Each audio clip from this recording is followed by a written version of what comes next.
Hello, and welcome to The Communicator, a new interview series by Parisi, where we chat to expert witnesses to tackle one big question: what makes an effective communicator? I'm Nick Connor, and this week we're thrilled to have Adam join us to help us answer this question. Adam is the former head of digital at the Labour Party and is now managing director at Daynexter, an agency specialising in data science and machine learning and AI. Welcome, Adam. Hey, thanks for having us. Now, Adam, looking at last year, there was lots of elections around the world. You know, we saw the UK general election, we saw the US presidential elections, but there was plenty of polls throughout 2024. What sort of the best practices did you observe in digital campaigns? Yeah, it was a hell of a year for democracy, wasn't it? I heard that it was the greatest number of people who've ever voted ever did so last year, and some really big numbers, like half of the world's population, and just mind blowing. And actually, what a time to happen as well, on the kind of cusp of artificial intelligence on the rise, and things like that. And we saw everything from the weird and wonderful all the way through to kind of like reiteration of traditional values, traditional communications techniques, and things like that. So yeah, there was a lot to dig into. And I think kind of the way that I think about it is that everything seemed to get a lot more targeted and a lot more precise. We saw a huge amount of hyper-personalized content. We saw kind of like that, perhaps more familiar to us when we've been working in like commercial marketing, for instance, that sort of segmentation, resegmentation, and then looking at how you can target a message down to particular groups, and kind of doing that across many channels. So I think that's kind of one of the big things that we kind of saw the political world really jump on board with, what we've perhaps seen more in terms of B2C marketing. Kind of the sort of techniques that you would use in perhaps fast-moving consumer goods being applied to kind of political content, and targeting down to specific voters based on their beliefs, based on their demographics. So I think that was kind of like one really big takeaway, and it's been used to certain extents and certain levels of efficiency. And whether that's good for democracy or not is an interesting question, because you kind of think, actually, should it be packaged up in that way? So I think for me, that was kind of like the overall mood music, and perhaps the finish of a cycle that started in 2004, the early noughties, when you sort of got the rise of online advertising and social media.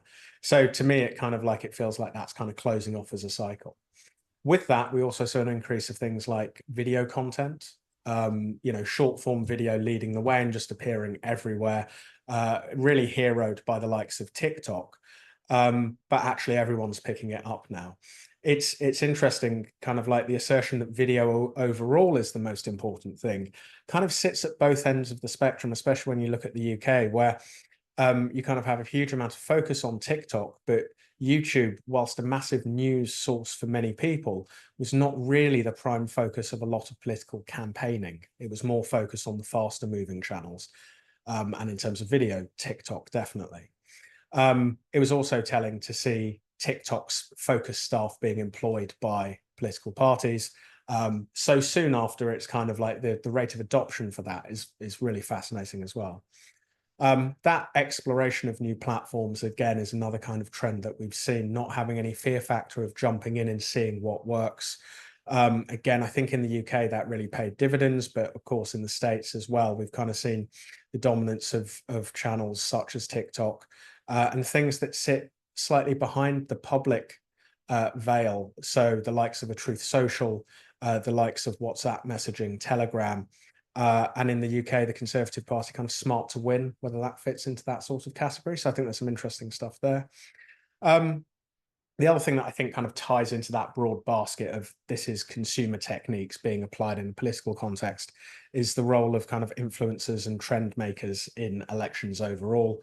Very much thinking about in the States, where kind of like the manosphere, for want of a better word, and kind of all of the I guess kind of like the politics, the implicit biases, and kind of like the way that that's been put together was really tapped into by the Trump campaign, and really kind of sat there below the radar, not really feeding into the main political narrative.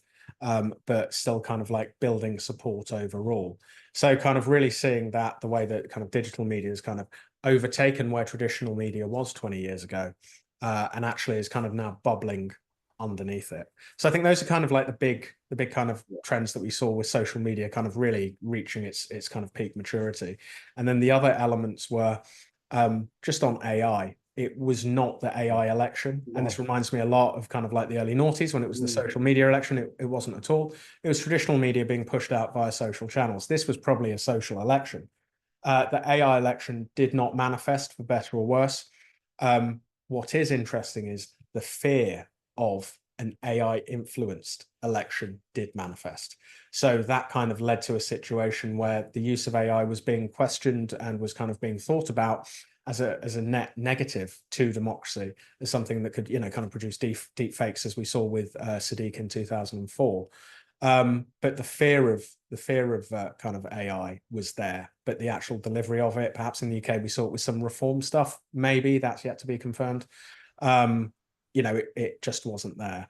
Overall, what is interesting is undoubtedly, and this could be a wider political question, it was a cycle that did well for the challenger brands. So, you know, of all the elections that went through last year, very few incumbents made it. I think, you know, you could maybe say Modi made it through, but just by the skin of his teeth. So, you know, there is something. Is that something to do with the technology? Is it a sign of the times? It could be a bit of both. You've always found that with social, the challenger brand has an opportunity to kind of have a very, you know, really big bang for its buck and quite an impact. Is that true of AI? Probably, but did that actually bear fruit in this kind of like I, term? I, Well, I think that's the most interesting part of. I'm particularly, you know, look at the UK general election. That's the bit I focused on most. Um, it, it, it's interesting when you said, you know, this is a social election. We haven't seen the AI election. If anything, you know, the next, you know, couple election times we may see AI come in, but if anything, like in business, you know, the biggest thing AI is going to bring is automation and really support these challenger brands, these challenger political parties, because they don't need to spend the super bucks on staff and manpower. You know, they can automate everything. yeah, And you know, just looking at, you know, the UK general election, I was fascinated by looking at spending on yeah, digital ads by the political parties. Now the Green Party outspent almost everyone, and what they did really, you know, quite yeah, smart. What some of our listeners may know who are more politically engaged, but most people don't realize there's basically two budgets to election. You have your national budget and you have your local constituency budget. Now, the Green Party were only challenging what three, four seats, what three mhm, really, and you know they picked them all up. And what they did was channel all that budget, that local budget, that national budget, into those particular seats. So they outspent everyone per candidate in certain areas where things like the Labour Party, Conservative Party, Lib Dem Party, and the other parties more broadly were more spread out and compete in everything. So they can't necessarily gun for those certain seats. And what we're going to see, I think, is more targeted, you know, reform. They could be targeting certain seats. Do you think by time the next round of elections in what 4 years' time, mm. could we see actually real game changers by the small guys? I think there's a real opportunity to you know kind of rewrite the script overall, kind of reset. There's you know there's so many interesting elements when you kind of come at it from a communications point of view. And I think kind of so when you look at that Green Party example, um, that is leveraging that technology to its utmost. You know, so it's going, and you know, sometimes when we throw around terms like hyper local, or you know, kind of like you know, super targeted, you know, that what are we really talking about? We're saying, well, look, there's some groups of people here who you would like to vote in your direction. Your objective as a political party is to win this election. You know, that's as old as time. And you go and you know, you talk to a political operative from you know the 30s through to now, they'd be like, right, okay, yeah, of course, that's the point, right? But that clarity of objective, then with a strategy behind it that really kind of embeds that, means that you then have a whole range of tactics at your disposal that could potentially get quite muddy if you do not have the clarity of purpose and strategy behind it. And that sort of piece is when you kind of go, well, as communicators, we know that, but I think sometimes we forget that as well. And what this new sort of technology does is it kind of really affords us an opportunity to think about, well, we're going to innovate. So, we do a lot of, I like to say I've been doing new stuff for 20 years. Really, it's kind of going, well, here's this new kit. How does it work? And actually, what outcome do you, not output, but which outcome do you want to see? And then work backwards from there. And I think that's what the Green Party did. They really focused it, and then they committed to it in a way that, as you said, kind of, that's a bold move to take your national spend and focus it in that way, because there is always going to be an element of, a voice in the back of your head going, but what about those people there in that other seat who may turn out for us, and then that could help us win. And I think, with the Green parties, that, there was a organizational and message discipline there that was so focused. And if you can take your message from an amorphous mass to a point, that point will have greater impact and drive further. Then you start looking at the tools and kind of that really hyper local way. If you are, if you are kind of so consistent and you have that focus and resource to know that what you do as a party is to espouse kind of green values, and then you're able to target that specifically to people, so that hyper local or hyper personal, in their language on the issues that matter to them, that will always yield results, always has yielded results, whether that's a leaflet through the door or, a letter, or an advert or a video on your feed. So I think that's kind of the opportunity space. Now, you look at reform and you think, well, that's going to be an interesting kind of like challenger brand, if you will. At the moment, what are we seeing? Their play again was focused on specific areas where they knew that they had support. They could be modeling that out and looking for other similar seats. They will be targeting by-elections, and we can see that at the moment with kind of like a real focus of that. Those are kind of the sorts of playgrounds, battlefields for asymmetrical victory where you can really land it. It's then how do you then further leverage that influence as well, I think, is kind of the other part of it. Can that be scaled up? In the world of technology, you see that often. What works for a particular client may not scale to all such clients in the same sector because it hasn't been built to scale. So there are kind of parallels there. But I think definitely there's a real opportunity to do something that is redefining. But also, if you look at a political party, overall, large national parties also have local influences, local stars, and potentially with that there could be that sort of behavior going on. So it's kind of, will it be a challenger brand or will it be an innovator within an existing party? Can't say. Will that happen? Probably. Will it be adopted by the mainstream? Almost certainly. Will it happen faster than ever? Probably, because that's how this tech's working. So it's an interesting one. Can't wait to see, really. No, thanks so much, Adam. It's fascinating. Before we dive in deeper, I'd like to take a moment to tell our listeners a bit more about Precy. So, Precy, we are specialists in communications, helping organizations achieve their commercial objectives, whether that's raising their profile, boosting revenue, or attracting new clients and investors. We combine traditional PR and public affairs engagements with marketing and content-led strategies, focusing on delivering the outcomes our clients need, not just ticking boxes. Now, Adam, you're talking quite a lot there about the small guy, and very much in the political sense about challenger brands. Now let's refocus this chatter slightly and actually say, what are the things we've seen in political campaigns, particularly by, we've seen the Green Party, in the UK, who have really been leaders, I think, as well as, Lib Dems with their leader sort of jumping in, having a great stag do. But also in the US with things, President Trump's done in digital campaigning. So what's the sort of the political best practices you've seen over the last year, which you think, particularly you as an agency, can help businesses, sort of take those practices and put into reality?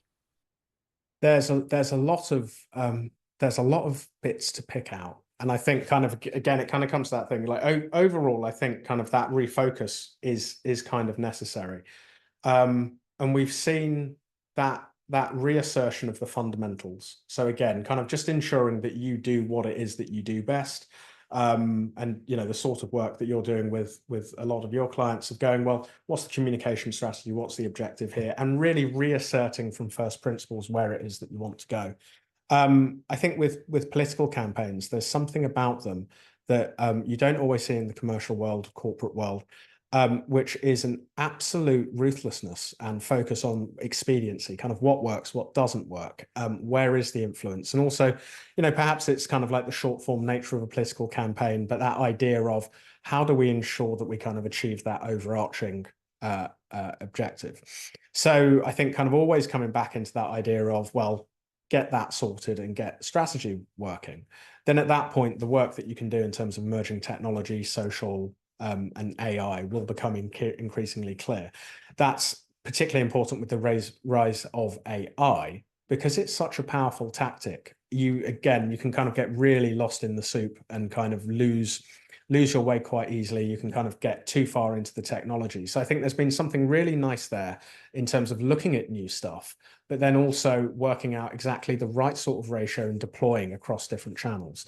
So the UK election, again, when you look at kind of where political parties were posting, so Twitter or X remains, top of the pile. Then it's Facebook, then it's TikTok and Instagram, roughly parallel, and then YouTube dropping down.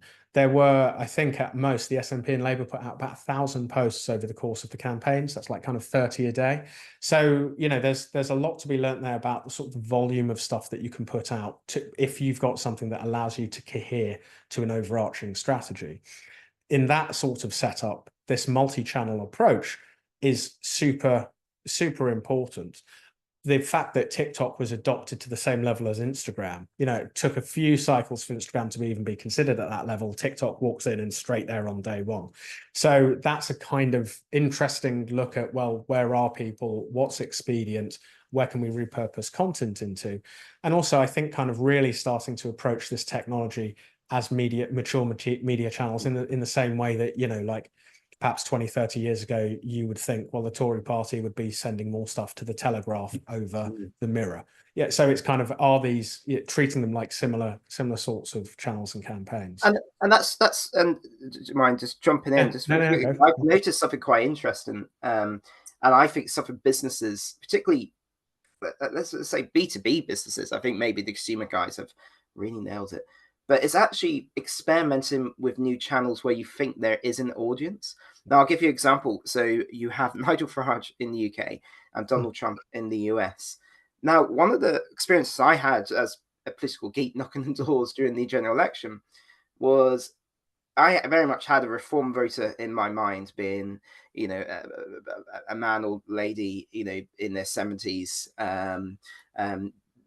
being, sort of probably more working class traits. But I remember knocking on a big house and a 19-year-old boy opening the door and saying how he loves Nigel Farage. Now, since the election, I've since learned this is a thing. It's the bros, and it's because of his use of TikTok, which you'd think his target audience isn't in, and it isn't, but he's found a new audience. And I think this is possibly something he directly learned from the Trump campaign. And actually, they broaden their base now to young, sort of under 25-year-old, white male men. It's a fascinating, and some of businesses I think could learn about, can you find a new audience on different channels here? I think you can. There's a whole world out there which I think opens up one thing you can say about Farage, one thing you can say about Trump is that there's a degree of directness and authenticity behind that. You may not like it, but it is there. And I think, again, you look at, I think it's something on the right in terms of big figures. You would also say Johnson fits into that camp as well. And there is something about in this sort of setup where you're starting to rely more on this technology sort of drive, resonance with like emotional resonance increases. And if you start thinking about like AI coming in and doing a lot of the tasks, so if you've got an AI that's writing all of your letters to constituents, what really is the thing that matters? It's whether you can authentically convey yourself and kind of drive an emotional response. And I think that's as true in terms of kind of business and building audiences there. Also, that tying into that influencer setup. So, with Trump, he also had some very powerful figures who'd already kind of built up reputation based on authenticity and that sort of general sense of kind of like mannishness, broness, blokishness. And tapping into that again allowed him to kind of really leverage his existing position into it. I think that kind of the focus on authenticity is hard to get right, but once gotten right, I think really cuts through. And And again, you've got this fight of like so many channels, so many bubbles kind of appearing. How do you get that cut through? I know that's fascinating. The whole authenticity thing is something I've been really studying of late because um, the world is changing. AI is changing the way we search and gather information. So if you are a business trying to influence certain demographics, be it investors, be it new customers, be it your peers or regulators, politicians, there's a source of this, there's a source of knowledge you need to go through. Now, historically, that would have been Google, and you're doing your search engine optimizations and doing all that clever stuff. But now, even Google's changed. It's using Gemini. A lot of people are using sort of chat GDP to find pieces of information. And actually what is different now, it's not about keywords putting in white and hiding it in your web page. It's actually, because it's reading stuff, it's understanding stuff, Yep. it's actually getting your content in the right places, so when it does read, it sees you as an authoritative figure. And the other Yep. thing which I fascinating, and has not been mentioned enough in B2B communications, is the importance of social media when it comes to searching and understanding and reading. Because we're so used to scrolling now, be it TikTok, be it Twitter, or whatever it may be, to get your information. It's so important to have those foot in. I think it's much more consumer, but if you are going on holiday, you're more likely to use Insta and TikTok for recommendations and travel advice than you are to Google something. So yeah, the world is changing. And how do you think a business can really sort of be at the forefront of this and capitalize? I mean, it's one of those points in history, I think, where you've got an opportunity to basically leapfrog. And there's a lot of people who've kind of, I mean, I kind of think, I'm into data. I love content. My background is strategy. A lot of my thinking kind of falls in those spaces. But you can see how all of a sudden things are going to change very quickly. We've seen them rapidly escalate in the past couple of years. So you're quite right. People are going to Google and searching in, and Google's using an AI to give you a top answer now. Okay, that's cool. And it's drawing it from a lot of different sources, as you say. And I think kind of then there's the next step of, if people are going to click on one of those, what do they want to look at? Words are great, but video has quickly accelerated into a space where people are consuming it for pleasure as well as for kind of other contexts. People are going on to like webinars like this to get a sense of what's going on, whereas before it would have been reading through several things on your site or that kind of setup. The next step's going to be really interesting because people will have their own AI agents. So I wouldn't necessarily even go to an internet kind of like browser or look at the phone. I may be talking to something that I've programmed to go and read your website and a few others to kind of keep me up to date. And maybe it's synthesizing its own reports on me. For me, I should say. On me would be quite sinister, but perhaps could happen too.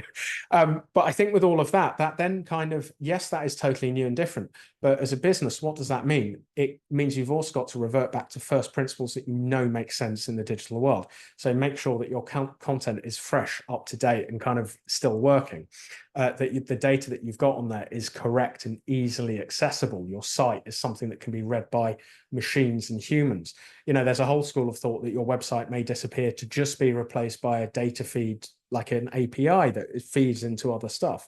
We're also finding a really interesting new sort of content, which is contextual information that you need if you're having a chat.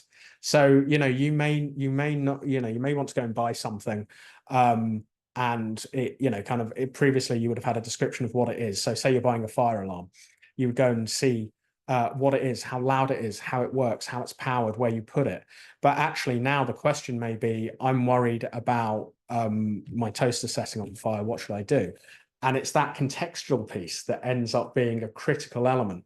Now, that's not something that people are largely thinking about at the moment. Therefore, it's an opportunity space.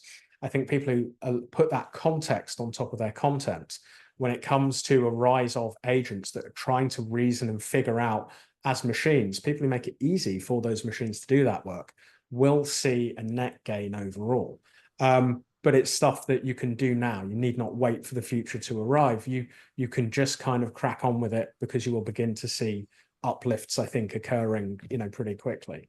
One of the things I've noticed, in your work, which I find fascinating, and we keep talking about social media and being digital, but actually, and this is why, I think you're brilliant, Adam. That's why we have you in the chats, because some of our many conversations we had is it's actually taken the AI, the automation, and blend it with the old, because as our UK audience will know about the waspy women who were miscommunicated by the government, which has led to the government now having to, it been liable for a big bill.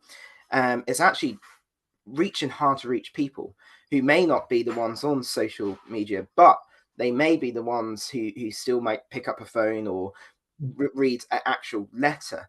And this works in business as well. You may not be able to, email the CEO of, the Ford company, but if you find a way to get him a letter where he physically opens it and reads it, that's really powerful. That's still more powerful than a social media ad. So it's how do you, and because it's becoming more difficult, there is no longer the yellow pages, how do you use tech to reach these people is, I think, is fascinating. Some of the work you're doing there is brilliant.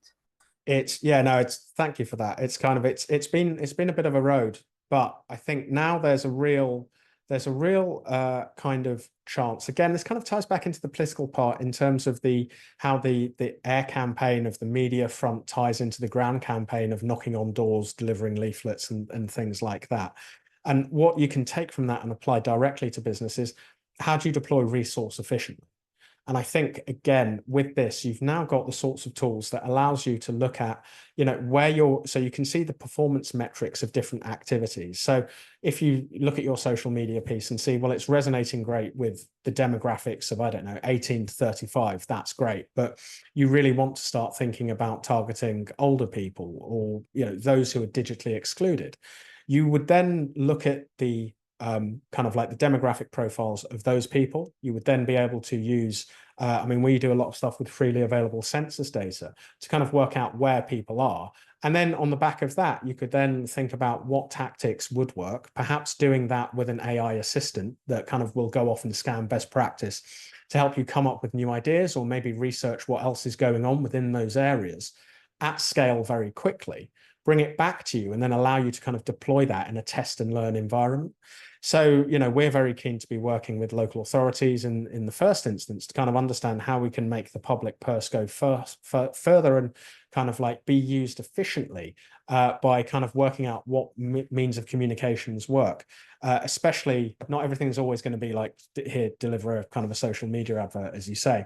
It may be a knock on the door, it may be a phone call, it could be a letter, which is not something that you would necessarily want to do en masse, kind of as a blanket exercise. But again, that's kind of like the reality of that hyper local or hyper personal targeting, is understanding who needs that sort of intervention and where they are, and then focusing that kind of probably more expensive resource into that area to yield a result based on the outcome that you want to achieve.